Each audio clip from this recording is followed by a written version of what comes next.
Welcome to Halacha in a Year, where we can get to learn all the most relevant halacha through the prism of the Kitzur Shulchan Aruch. You are listening to Rabbi Ya'akov Trump. This year is kindly sponsored by the Moshe Group and CA in zechus of Rivka Biela, bas נחמה Shifra, and in honor of Rabbi Trump. Today we're going to be learning the halachas that relate to our daily learning of Torah. Siman, the 27th section of the Kitzur Shulchan Aruch. There are four concepts that we're going to look at. It's a very small section. Number one is, what is the obligation of learning Torah?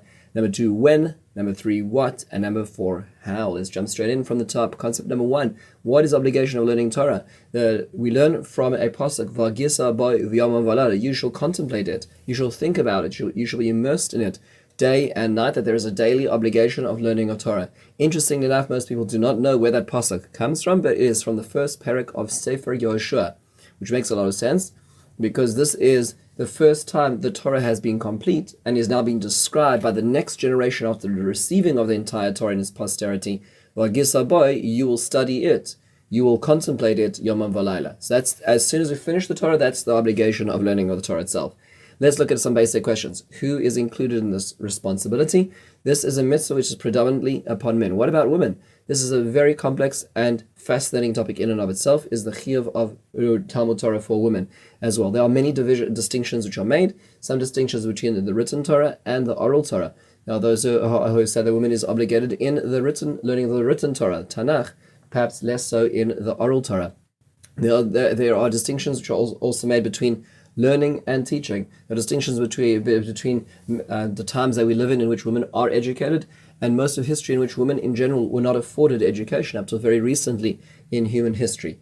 There are many different distinctions which are made. Suffice to say, according to many poskim today, women who have the opportunity to, the intellectual opportunity to, and the time to, are obligated or may opt in to learn Torah, and certainly that's why they would say the Birkas Torah before learning of Torah, and those who have the capacity, whether it's time or intellectual capacity to be able to do this, and they are schooled to do such, should absolutely be learning Torah as well. However, the chiyuv, the obligation, is not the same as men, which means to say is that a woman who, let's say, is in child rearing years and is completely taken by everything that comes with that, are not deficient by not studying in the same way that perhaps a man might have the capacity or flexibility to during that time as well. Very interesting question. Let's jump straight into the next things. Does financial standing matter when it comes to learning of Torah? The answer is no. Everybody is obligated to learn, and the Gemara even describes him as Shabbos that Hillel was so poor he was not able to afford the entrance fee at the Beis Midrash, and he one day went to the roof and studied and lay there by the sunlight in the snow trying to listen to the shir. And the Gemara tells us that anybody who claims the poverty will have to have a conversation with Hillel to understand that one can study in such circumstances. What about youth or aged? Is there any dispensation? The answer is no. In fact, this is not a college degree that a person gets at the beginning and then goes into industry. Torah is something that people are obligated to the entire life, and so therefore when they have more time, when more flexibility becomes available, their obligation expands because they have more opportunity as their retirement enters as well. What if I'm just too busy? I just work all the time, there is no time. So the Kitzur Shulchan Aruch cites the idea that they're a person who cannot learn themselves, whether for intellectual ability or for their inability because of time, they may hire another person, or they may support somebody else to learn with them and have a part of their learning. Isn't this just a b'diavad? Isn't this just a cop-out to outsource? So it's interesting that Kitzur brings two examples where the Torah seems to indicate, both in the written Torah and the oral Torah, that supporting the person who's learning Torah is considered as equal, if not more important even sometimes, because of enabling that learning. So for instance, the pasuk says, Smach Zvulun b'tzesecha v'yisachar ba'alecha. Praise, rejoice, O Zvulun, in your going out, that's in your going out to trade, and Yisachar in your learning in the tents. And Zvulun is put first because he is supporting his brother Yisachar. Similarly, he goes on to quote a Mishnah in Zvachim at the beginning, where it says, Shimon achi Azariah omer. The Shimon, the brother of Azariah, would say, and the Mishnah is explained to understand that Azariah was his brother, and his brother supported him, and he is therefore known as Shimon achi Azariah. And we had this relationship in many of the greats in Klal Yisrael. The Rama had a brother, David, who was supported him until there was such time that his ships crashed at sea, and then then at that point in time, the Rambam had to be able to employ himself as a physician. But there are many people as such who in fact, the Seforna, Rabbi Seforna had a brother who supported him. There are many indications of this being a practice which has been throughout the centuries. So can I just then outsource it all? So there are two concerns about simply outsourcing. And number one is one needs to be learning by oneself. Even if one's not so busy, one can still do both, which means one needs to be able to take the time to learn oneself, have a minimal amount of learning, certainly, and day and night, and also support others as well. Number two, another concern is this isn't like paying off out of guilt, which means, I'll pay $500 a year and that's going to be it. That doesn't work. $100 a year doesn't really make the cut to support anybody in learning in that respect. We're talking about supporting somebody in learning in the way that one is employing somebody, that one is giving them the wherewithal to be able to do this, not just the wherewithal to get by on a shoestring budget.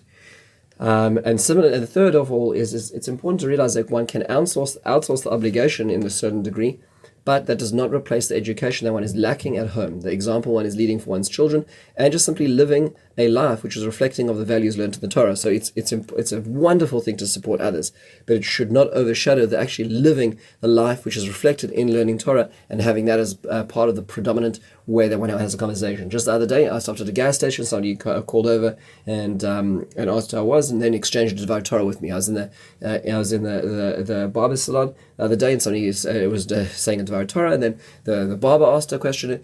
It's our currency. It's who we are, and if we're not part of that, we're losing out. Even if perhaps we may be able to support in terms of getting the schar. Second question: when should this be done? What is the ideal time to learn? The Kitzur says right after Shachris in the morning, every single morning.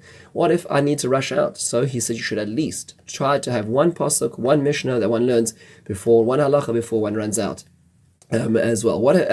And come back to the kfiyos when possible. What happens if I got kids, I got to commute? When is it realistic to find time? So it's really not possible always in the morning, certainly in today's mornings with commutes and extended commutes, as to be able to get there. However, the Kitzur says the most important thing is to have a kfiyos, to have a fixed time. If one doesn't have a fixed time or a fixed project, one is going to waste that time.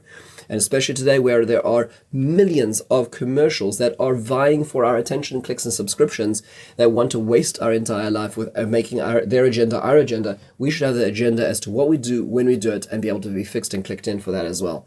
Question is, now the next concept is what? What should I be learning? What is it important to be learning? So the Kitzur says two priorities. Number one, halachas one needs in a daily life. And number two, midrashim and musar, which will help sublimate one's animal instincts. So those are two very important basics in the staple of Jewish learning. Are there any suggestions where to start? So the Kitzur actually makes a suggestion of learning a particular sefer, and that is the Chok Yisrael, which was arranged by the Arizal and was edited by the Chida, which is a daily segment of Tanakh, Mishnah, Gemara, Zohar, Halacha, and Musar. But again, today, thank God there are so many options as to that learning as well. It's important to notice that if you're listening to this right now, you're doing that. You're learning one halacha a day at least, many halachas within this, which is an incredible thing. I will make a comment, and that's important to notice the distinction between listening and learning. Listening is really important, especially for those who spend a lot of time commuting and busy with things. It is amazing to be able to utilize that time. However, it's important not to lose sight of the fact that all of us have been endowed with the capacity to learn, which means opening up a sefer, reading it, interpreting it, understanding it, and digesting it. That should not be lost in one's life. One needs to have a place for learning, not just listening to the learning as well, which is another way of learning. It's auditory learning, but it's important to be able to actually work through the material and get stuck at roadblocks in the ideas and work one's way through them. Finally, last question is, how does one learn? Are there any pointers about how to learn Torah?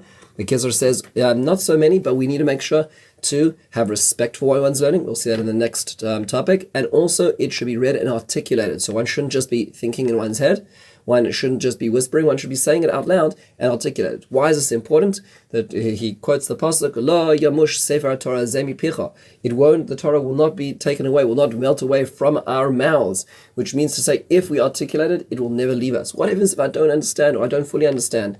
We are being promised in this pasuk, as the Kitzur points out, that we will receive the reward in the world to come for having articulated Torah, even if we don't fully understand it as well. What should I be careful about when learning? One should be careful not to leave a sefer open when one takes a break. Why is this? That's because it's called kosher l'shichcha. It leads to forgetfulness. What is the meaning of that? So there's two understandings of this. Number one is it shows my disinterest. This is not a priority in my life. Number two is, Kabbalistically, that spiritually this is going to cause harm. Either way that it's understood, one should be careful not to do this. This is simply an expression of respect for one's learning. With this, we close and we move into respect for Sorim in the next Siman. Have a wonderful and meaningful